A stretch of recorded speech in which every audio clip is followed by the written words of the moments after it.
Safety. It's not usually a word that comes to mind when asking what makes a game scary. Sure, the goal of the player in almost every horror game is safety. We usually think of it as a byproduct of trying to create tension and a story, rather than the actual cause of fear itself. Scary monsters cause fear, not cozy safe rooms. The reason they exist in almost every horror game, and game for that matter, is for practical purposes, isn't it? No. Well, yes and no. There are practical reasons for having safe sections in games, sure, but well-utilised safety is an absolute fundamental, in my opinion. It shouldn't simply be a break from the danger, it should be specifically applied for 3 distinct purposes. But I'm getting ahead of myself. This is what you might expect to see out of a horror game. The more danger the player's character is exposed to, the more fear they feel, because danger equals fear, right? Wrong. Danger equals tension. The real graph of danger to fear would look more like this. But why? There is a key factor which causes this peak in decline. So let's take a look at 3 examples from the graph. The first scenario is constant safety. This is an obvious one. Tension is low, fear is low. There's never any tension, there's never any fear. This is not a scary game. The second scenario is constant danger. And something pretty interesting happens with fear here. It peaks early and then rapidly declines. This is because of a third factor. Stagnation. Horror games work because you become so immersed in the content and the danger that your brain elicits a fear response. Of course, your brain knows you're not actually in danger, and the last thing a player wants is to be reminded of that fact. Constant danger leads to repetition, and the player catching on to game mechanics which pull them out the world and the story and the game. There's nothing worse than playing a horror game that becomes straight away frustrating or boring because you realise how it works and how the game is locking you into this cycle of danger and death. This is the game that's doing it, not the creature inside of the game. You're aware it's the developers that are doing this. In other words, stagnation is what happens when the player loses immersion and becomes bored or frustrated. So how can this be prevented? The third scenario is balance. Easier said than done. I could not make a game that balances danger and safety well, but if it's done perfectly, the graph would look like this. The tension is consistently lowered and raised using these safe sections. These areas the player knows are safe. They're aware that's their purpose. And this can help stave off stagnation and leave fear looking like this, or rather like this. But the important thing here is that the line goes up. So this is the theory. But what about in practice? What am I actually talking about? For that, I have 4 examples. Resident Evil 2, Project Zero, Silent Hill 4, and the strangest one, Roblox Doors. I'm going to go through these from the most obvious utilization of safety to the least obvious. And hopefully, those 3 purposes I talked about earlier will become clear. I'm just going to... Wait. Let's get...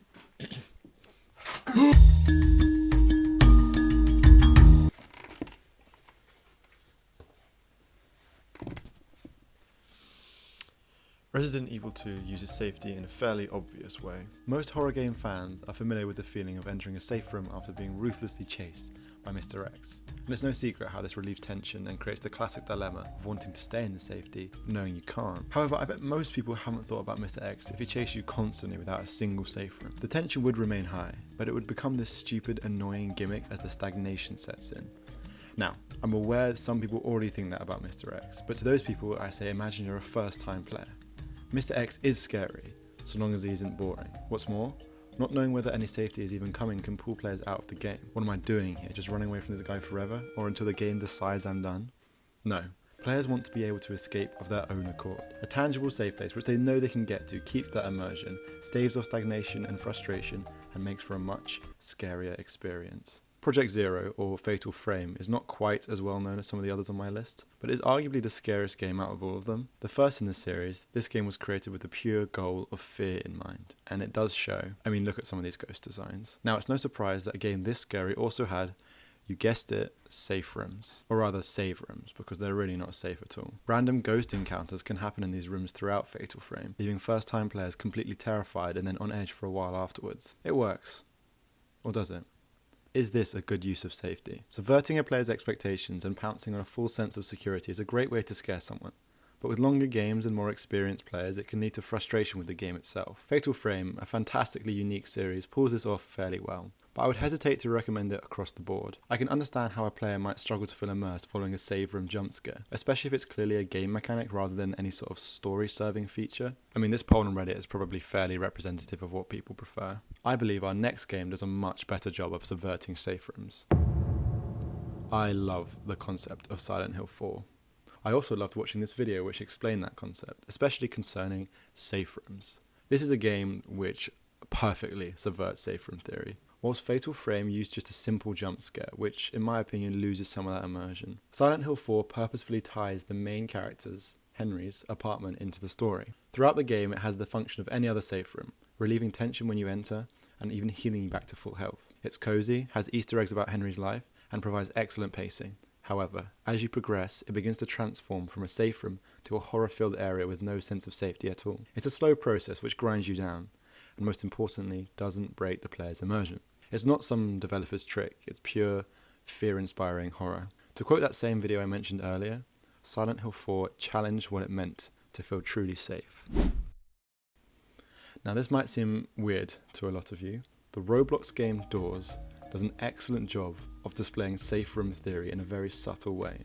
It's actually the game which got me thinking about safety first, and to this day is the only Roblox game I've enjoyed playing for more than 5 minutes. The only game. The gimmick is that you have to walk through a bunch of doors in a hotel and learn the patterns of different monsters to avoid getting caught and killed. There are tons of these monsters, but Rush is who I want to talk about. The first sign of Rush's approach is flickering lights, and then faint sounds, and then the room starts shaking and you need to find a place to hide. Wardrobes are your safest bet, and Rush will barrel right past if you're hiding in one of them. So why is this such a good utilization of safety? Well, these wardrobes aren't everywhere. Sometimes you have to enter an area with barely any, and all of a sudden you are scared of Rush appearing at just the wrong moment. It keeps you consistently, but not constantly, on edge. And what's more, after Rush has passed, all the lights are suddenly off. Now you know that when you exit that wardrobe, which you must do, there are rooms of darkness awaiting you, with more monsters like Screech. That feeling of being in safety and knowing you need to leave is exactly what I've been talking about. Now let me state the obvious very briefly. Doors is made in Roblox, so its capacity to scare is much lower than some of the other games on the list, but I hope you understand the concept I'm aiming for. Now if this has gone well, you should understand the 3 distinct applications of safety I mentioned earlier, but just in case, I'll break it down for you. Number 1 is safety to relieve tension. This is the most obvious. Having safe sections relieves tension and then lets it build up again. It's this idea of excitation transfer theory. The stronger the fear before entering a safe area, the stronger that feeling of relief and accomplishment is once you do. But what about the transfer that occurs when exiting the safe room, or thinking about exiting the safe room? This becomes a completely different type of fear, one that's very closely related to dread. Let me try and explain it to you with a real world example. Trigger warning for being chased by a murderer through the woods. Imagine you're being chased by a murderer through the woods. You are terrified, feeling pure fear and adrenaline running through you. This kind of fear is difficult to replicate in a game because there is no danger. Too much running away from the murderer would lead to repetition. Now imagine that you could hide from the killer in a place that you know is safe, but you also must leave at some point. At first you are relieved, but then a different kind of fear sets in. Not adrenaline-fueled terror, but dread-fueled fear, knowing you will have to leave at some point.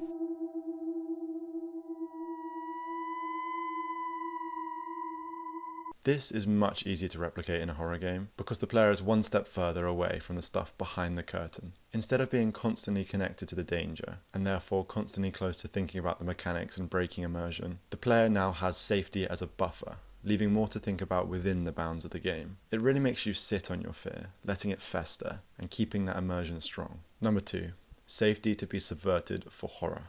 This one is fairly obvious, but it does need to be done well. Silent Hill 4 is a perfect example, but it can be played around with in 100 different ways. It's about building rules into the world, ones that happen to keep the player safe for once, and then flipping them on the head in a way that still makes sense within the world. Imagine you're back in those woods, thinking you're entirely safe and undetectable in one of those safe rooms, and then the killer looks straight at you. There is some spine-chilling fear for you. Number 3, finally, my favourite application of safety as hope. This is the point I talked about least, but it's the entire reason why I made this video. I actually don't have anything scripted for this section, because I find it really difficult to put into words how I feel about this, but I'm going to try and hope that I can edit it together to seem somewhat logical, somewhat cohesive, we'll see.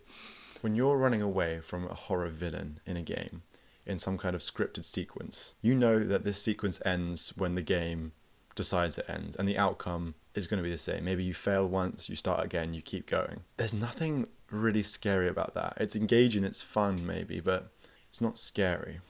when you're running away from something in a way that you know isn't scripted, you want to be as far removed from the development as possible, which I've talked about already, but I don't want to be thinking about how the devs have really well designed this section very well. They've done a good job. I want to be thinking, God damn, I want to get to that safe room that I know is going to be coming up. In other words, the player shouldn't be thinking, oh my God, this is such a well-made section. They should be thinking, oh my God, get me the out of here. I suppose point number 1 is about dread, point number 2 is about shock, and point number 3 is about desperation. And that's what I'm trying to sort of get across. Safety can inspire all 3 of these things in a really, really engaging way. It can be the best part of a game, potentially. I hope that makes sense. I hope I've been able to string this together in some kind of cohesive way. Thank you very much for watching. I had some lovely comments in the last video. If you have anything to add to the safety conversation, please feel free to comment. Any games that you think utilise safety in a really, really good way, or a really, really bad way potentially. But yeah, thank you very much for watching. Feel free to subscribe, and bye.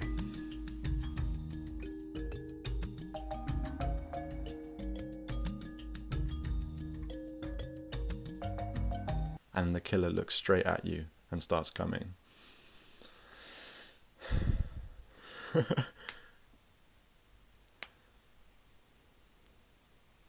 Imagine